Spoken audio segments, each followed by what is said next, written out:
Graça e paz, seja muito bem-vindo, seja muito bem-vinda. Você está no canal Ensine Palestra. Meu nome é Alex Paulo e o objetivo do nosso canal é transmitir o conhecimento sistemático da Palavra de Deus. Aqui no Ensine Palestra, nós trabalhamos com a nossa revista que já está aqui, ainda quentinha, ainda saída do forno, porque nós estamos recém no nosso segundo encontro, recém na nossa segunda aula, recém inaugurando o nosso trimestre. A primeira lição, nós trabalhamos de uma forma genérica, trabalhamos de uma forma mais ampla, nós trouxemos aqui para você os assuntos que vamos tratar aqui no nosso trimestre e hoje nós vamos começar efetivamente a primeira divisão do trimestre, falando sobre corpo. Serão 3 aulas falando somente sobre o corpo. Depois vem a segunda divisão e vai falar sobre alma.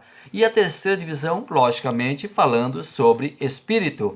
E nós vamos encerrar com chave de ouro, falando na 13ª lição sobre corpo, alma e espírito juntos na eternidade, uma lição escatológica. Então eu quero convidar você que está chegando agora, já deixe seu like, já se inscreva no canal, já nos dê uma curtida aí e vamos juntos para essa navegação, essa exploração deste tema tão valioso. E ele é o tema do nosso 4º trimestre da revista Lições Bíblicas, o guia de estudos publicado pela CPAD. A capa da revista Lições Bíblicas já está aí, você está conferindo, e o tema corpo, alma e espírito, a restauração integral do ser humano para chegar à estatura de Cristo.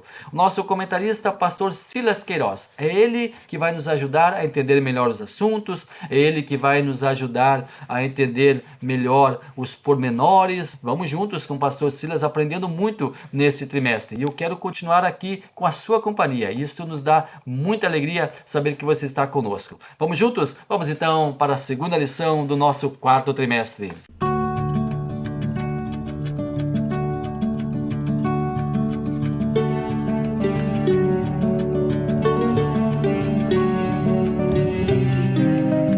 O corpo, a maravilhosa obra da criação de Deus. Este é o tema da lição número 2. O nosso texto áureo: eu te louvarei, porque de um modo terrível e tão maravilhoso fui formado.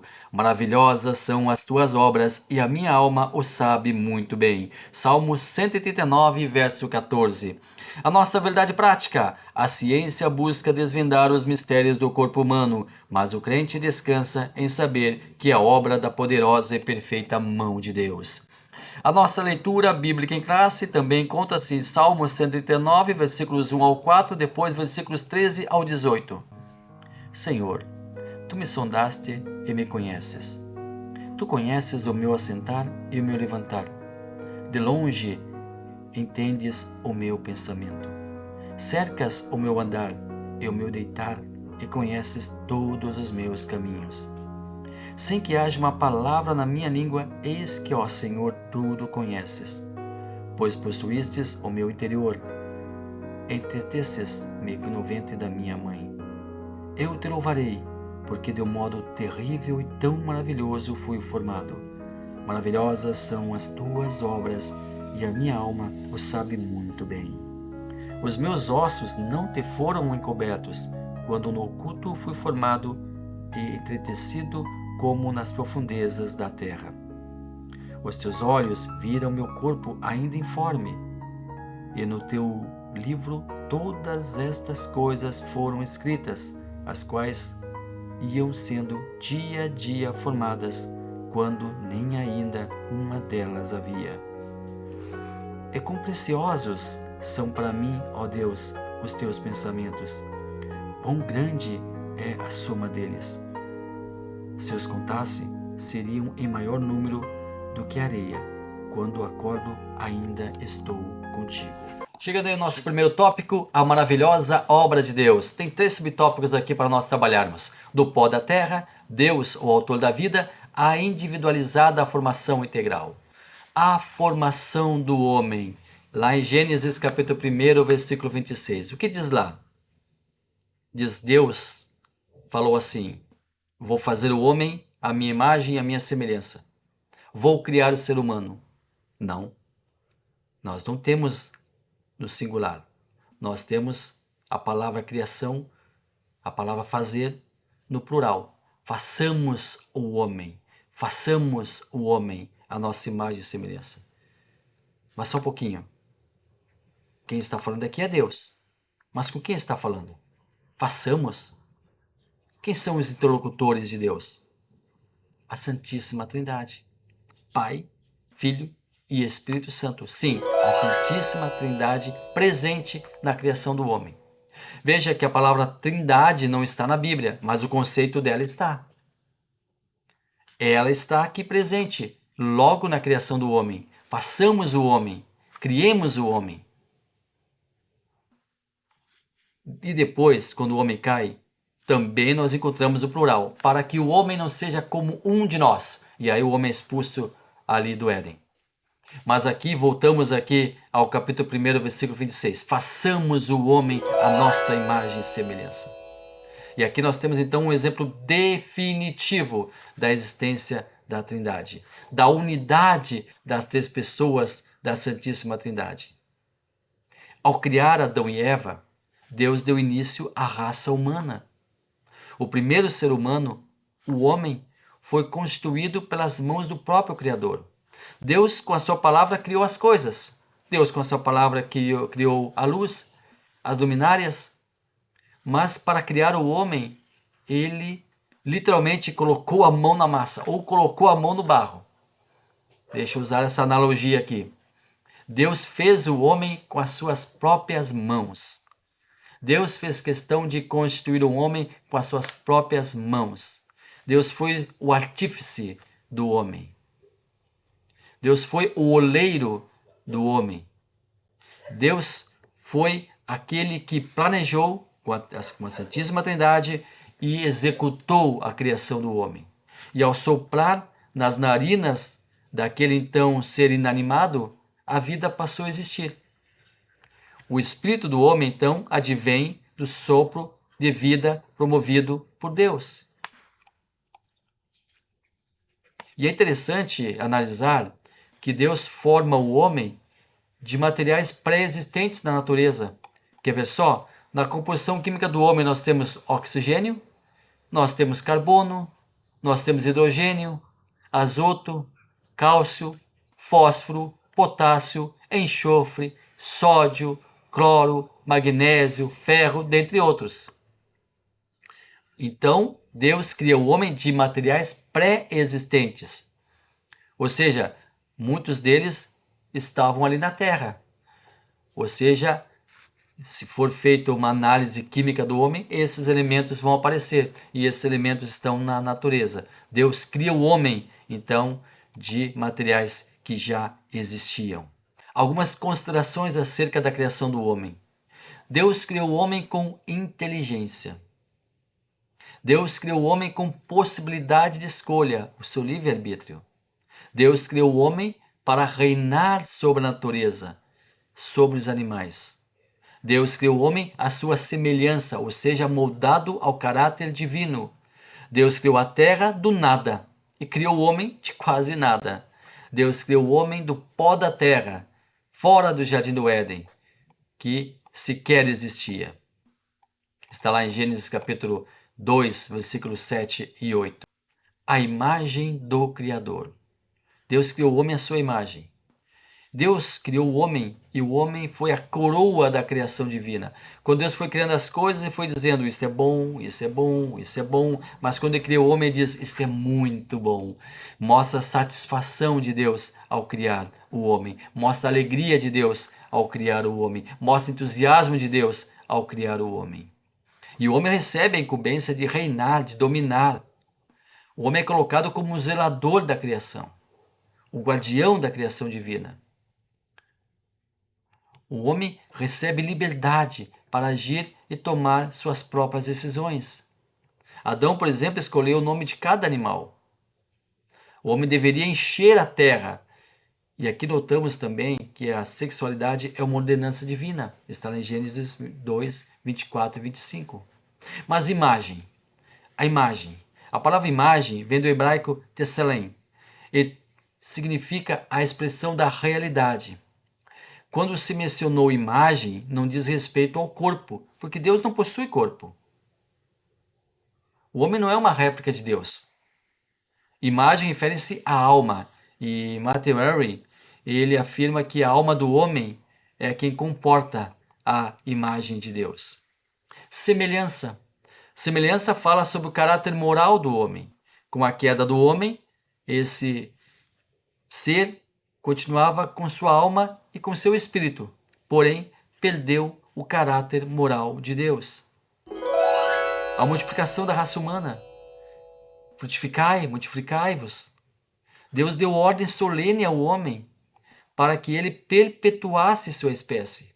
E deveria fazer isso utilizando-se de uma das coisas mais lindas que Deus criou: a intimidade entre homem e mulher. Casados. Deus cria um casal ali, Deus constitui ali a família. Nosso segundo tópico, o corpo e glória de Deus. O divino tecelão, entendimento e louvor, o perigo dos extremos, princípios ou regras. O corpo, ele é temporal, é o homem completo. Nós já falamos aqui sobre a composição química do homem. O tronco genético da humanidade chama-se Adão e Eva. Adão foi originado pelas mãos do próprio Criador. Eva foi criada a partir das costelas de Adão. E nós herdamos as características originais do primeiro casal, inclusive o pecado original, a partir da queda de nossos pais, Adão e Eva. Nós vamos estudar isso em uma lição posterior. Não existe na Bíblia Sagrada textos que provem a existência de uma raça pré-adâmica. Ou seja, o que existe, em muitos casos, é o erro de interpretação, criando verdadeiras heresias. Muitos teólogos ou pseudo-teólogos afirmam que no capítulo 1 de Gênesis, Deus criou uma raça humana e no capítulo 2 Deus criou outra raça humana. Não, isso é uma falsa teoria, isso é uma falácia que não encontra amparo nas Sagradas Escrituras. Unidade e diversidade. A unidade diz respeito à parte interna dos seres humanos. A unidade do ser humano diz respeito à sua genética. A unidade diz respeito à raça humana. Ou seja, todo ser humano descende de uma única raça, a raça humana. Todo ser humano descende de um único tronco, Adão e Eva. E a diversidade? A diversidade da raça humana se dá através das diversas etnias existentes. Etnia é um agrupamento de famílias, uma área geográfica cuja unidade assenta numa estrutura familiar, uma estrutura econômica e numa estrutura social. A diversidade racial fala de diversos povos, diz respeito ao ambiente. A diversidade linguística diz respeito aos diversos idiomas falados. E hoje se tem uma estimativa de 10 mil idiomas catalogados ao redor do mundo. A diversidade cultural, onde existem os maiores contrastes. Cultura é o conjunto de comportamento e ideias características de um povo, que se transmite de uma geração a outra e que resulta, na verdade, da socialização e aculturação vivenciados no decorrer da sua história. E aí tem fatores de alimentação, de comportamento, de vestuário. E Deus é a diversidade da humanidade, pois o Senhor, o Deus de vocês, é o Deus dos deuses e o Senhor dos senhores, o Deus grande, poderoso e temível, que não trata as pessoas com parcialidade nem aceita suborno. O nosso terceiro tópico, o corpo e a coletividade. A prática relacional. O homem tem que se relacionar. O homem é um ser de relação. O homem é um ser de integração. O homem é um ser coletivo. O homem não foi chamado, não foi criado, não foi desenhado, não foi desenvolvido para ficar só. Não é bom que o homem seja só, falou Deus. E o homem também precisa, além de ter uma companheira, também ter amigos, também ter pessoas com quem possa dialogar, também ter pessoas com quem possa conviver, ter uma sociedade, ter uma família. O homem precisa estar em sociedade. O homem precisa se sentir pertencente a um grupo. Ele precisa desse pertencimento. Ele precisa dessa aceitação. O homem precisa de um ambiente onde ele partilhe suas opiniões, ele partilhe suas alegrias, ele partilhe seus medos, ele partilhe com amigos a sua vida. O homem precisa se relacionar. O relacionamento faz parte do ser humano. a prática congregacional. Esse relacionamento também agora na igreja, esse relacionamento também agora no corpo de Cristo, esse relacionamento também agora fazendo a obra de Deus, esse relacionamento também agora na igreja, juntos de outras pessoas que como ele, ser humano, que como ele, fulano de tal, também estão ali para adorar a Deus, também estão ali para fazer a obra de Deus, também estão ali para ler a Bíblia, também estão ali para cantar louvores, também estão ali para ouvir a pregação, também estão ali para receber da graça de Deus. A prática congregacional, congregar, comungar, estar junto. Isto é algo que tem um diferencial muito grande. É algo que agrega valor ao ser humano. É algo que agrega valor emocional ao ser humano. É algo que agrega ao ser humano estar em um grupo de pessoas, conviver com um grupo de pessoas, muitas vezes que pensam diferente, muitas vezes que pensam de uma outra maneira, mas querendo sempre o melhor. O homem tem que estar, e quando eu falo homem, raça humana, homem, gênero humano, a mulher também. Então, o homem e a mulher devem estar em um local onde são aceitos, em um local onde são respeitados, em um local onde são acolhidos, em um local onde se sintam úteis, em um local onde podem trabalhar, em um local onde podem se desenvolver. O homem precisa relacionar-se. O terceiro subtópico parece destoar um pouco, tecnologia e culto, mas vamos comentar um pouquinho. Tecnologia e culto. A tecnologia, ela está aí para ajudar o ser humano, mas não substitui. Nem mesmo a inteligência artificial substitui o ser humano. Por quê? Porque essa inteligência tem que ser alimentada por alguém. Alimentada pelo ser humano. Alimentada pelas pessoas. A tecnologia, ela deve ser algo que agregue ao ser humano, mas não que o domine. Não que o ingesse. A tecnologia é algo que deve ser utilizada pelo ser humano com muita tranquilidade, deve ser utilizada pelo ser humano com muita responsabilidade e vai ajudar também na obra de Deus. E nós vimos na pandemia que não está tão distante assim desse processo que infelizmente o mundo todo passou. A tecnologia, ela foi algo diferencial, porque as igrejas continuaram com os seus membros continuaram congregando, mesmo longe, mas juntos através da tecnologia, que aproximou pessoas, tanto aquelas que, por exemplo, estavam no culto, queriam estar no culto, mas não podiam, então, através de transmissões de lives, ela sentia-se inserida ali no contexto. Também a tecnologia ajudou no campo corporativo, muitas empresas lançando mão da tecnologia para que seus funcionários continuassem trabalhando, continuassem produzindo, continuassem se sentindo úteis. Mas a tecnologia que fala aqui é a tecnologia do culto. E hoje toda igreja precisa de uma boa mídia, toda igreja precisa de uma excelente estrutura de som, toda igreja precisa estar nas redes sociais, toda igreja precisa ser visível, ter visibilidade para que ela possa ser uma igreja realmente presente na sociedade, presente entre os seus membros, tem um grau de importância. A igreja precisa da tecnologia, a igreja lança mão da tecnologia porque ela é imprescindível para o ser humano. Então, nós trabalhamos hoje, então, esses importantes assuntos aqui na nossa lição 2. Espero que você tenha gostado. Se gostou, deixe seu like. Se gostou, deixe sua curtida. Se gostou, inscreva-se no canal e esteja conosco neste segundo trimestre. Nós queremos a sua companhia. Queremos você conosco para juntos nós fazermos o melhor, para juntos nós estudarmos, para juntos nós crescermos na presença e na graça de Deus. Deus abençoe maravilhosamente a sua vida.